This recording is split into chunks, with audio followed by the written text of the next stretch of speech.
Kuya, nasaan na ang part 2? Oo, ito na. Kakauwi ko lang. Pero para sa inyo, sige. Ito na uunahin ko.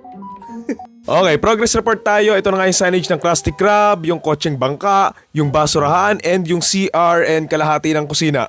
Type A pa rin naman tayo pero bag 3 na. Let's go. Susubukan kong tapusin na to within part 2. So, ang time check natin 10:48. Hopefully matapos ako by 1 or 2. Sana.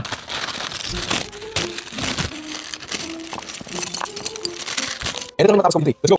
Hey. Sana naman ay makabigyan ng maraming ganang bukang sugoy sa iyo lang. Alam nyo ba, trivia lang, literal nakakauwi ko lang galing SM Mega Mall and SM North. And nakita ko kasi ang daming nag-comment na, Kuya, nasan yung part 2? Nasan yung part 2? So, alam mo yun, iniisip ko yung kapakanan nyo. So, ito na yung part 2. Ano oras na? Alas 11 ng gabi, bumubuo ako ng ganito.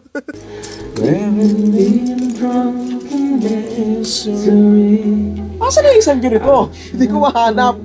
Kaya ba ako ikot-ikot, hindi ko mahanap. Imbes na matuwa ako kakabuo na ito, mas na-stress pa ako eh. Okay, may progress na ng konti. Time check, 12:16. Time check, 12:53. Hindi pa ako tapos sa type 3. Siguro mga 80% na ako. Pero ang hirap. At least medyo okay na yung office ni Mr. Krabs. So ayun, may pera na siya. Okay, time check, 1:41. And finally, tapos ko na yung step 3. Basically, may mga pinto na nga yung mga room. May pintuan na yung CR. May pintuan na yung kusina ni SpongeBob. And may pintuan na rin yung opisina ni Mr. Krabs. Ayun ang kulo, may mga palawit, may lampara. Umiikot yan, hindi mo. Tapos may pera. Ayan, may ketchup, may mustard, may knife. Dito nagluluto si SpongeBob. And ito yung CCR kung saan jumijerbox yung mga customer. Bumubukas na yung mga pinto. Whoop, whoop, whoop, whoop. May mga stickers din palang nilagay like this one and this one. Alam mo kung gaano ko katagal binuo yan? Kanina second quarter lang to and ngayon, malapit nang mag-champion yung Lakers. Okay, for the fourth pack, ito naman yung mabubuo ko na basically yung harapan ng Krusty Krabs. 3 oras na naman to. Okay, fourth pack, last one from Type A. Let's go. Time check pala, 1:47 AM and let's see kung kaya ko itong tapusin ngayon kasi medyo inaantok na ako eh. Alam nyo ba kanina, nagmumura na ako kasi hindi ko mahanap yung ibang piece eh. Hindi ko pa sure kung matatapos ko to pero kung ano na lang yung kumasya sa 10 minutes, ayun na lang muna yung gagawin ko. Game. 1, 2, 3, 4, 5. Bilos.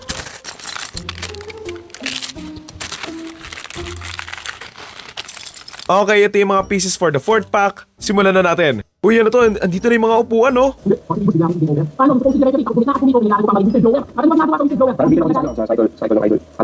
Yun, no? Gumaganda na, oh. Tumitibay na. Uy, ito na, oh. Dito naka-duty si Squidward.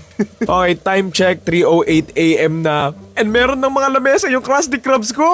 God damn, look. To be honest, parang mas madali tong fourth pack. Medyo mas mabilis yung pacing ko kumpara dun sa kanina. Siguro kasi this time buo na siya halos tapos more on dikit-dikit lang mga ganyan. Patek, bakit may teddy bear dito? May teddy bear ba sa Krusty Krabs? Ayan siya, oh, dyan siya nakalagay. Lagay natin, Yan, oh. May teddy bear dyan. Ewan ko ba kung mas tumatalino ako tuwing madaling araw. Pero, ang dali talaga nitong pack 4. Ayan, oh. May burger na ako. Meron siyang kasamang ganito, parang pailaw siya. Ewan ko kung para sa ano siya so far. Pero ayun nga, unfortunately, hindi nga siya gumagana. So tinanggal ko na yung everything, di talaga siya gumagana. Siguro, baka matagal na tong na-stock so sira. Sad. Okay, last piece for Type A. Lagyan na natin. Ayaw pa. O yan na. Yan na. Tada! Ang ganda na! Time check, 4:08 na. Oo, 4:08 na. Finally, I'm done sa Type A. So, ayan yung itsura niya. Ito yung final na itsura dapat and ito yung akin. O, di ba ang ganda? Kamukhang kamukha. Okay, tour ko kayo saglit. Ayan, dyan yung pinto. Ayan o, meron pa sticker ng burger.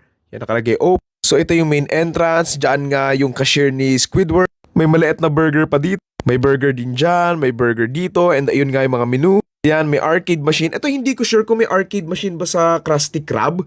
Pagkakaalala ko wala pero kayo ba? Ano ba pagkakapanood nyo?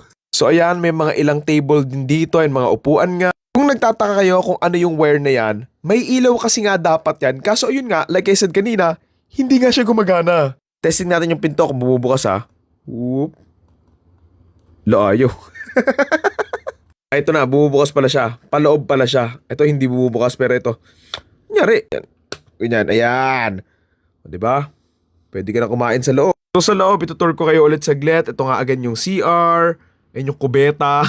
Ito yung kusina ni SpongeBob, ayan yung mga ingredients and everything. Ayan yung lutuan ni SpongeBob, ayan. Tapos dito sa kabilang banda, ito naman yung office ni Mr. Krabs.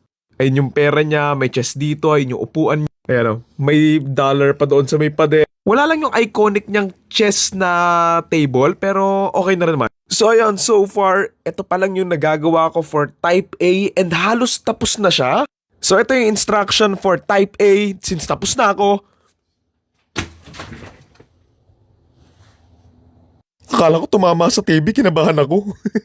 So ito pa nga lang yung nagagawa ko pa lang so far sa Krusty Krabs and parang feeling ko around, I don't know, 55% na yung tapos. Medyo maliit siya sa ine-expect ko pero okay na rin naman. Ideally kapag tapos na, ganito yung magiging itsura niya. Andyan yung basurahan, ito yung Krusty Krabs, ito yung kotse, and ito yung signage. So again, top view para mas makita nyo. Sorry kung puputulin ko muna dito. Promise, tatry kong tapusin na sa part 3 yung Type B. 4:15 na kasi, inaantok na ako. And manonood pa kami ng concert ng One Piece mamaya. So alam mo yun, baka mamaya makatulog ako dun, di ba? Naalala ko, nanonood kami ng Hamilton na musical sa Soler.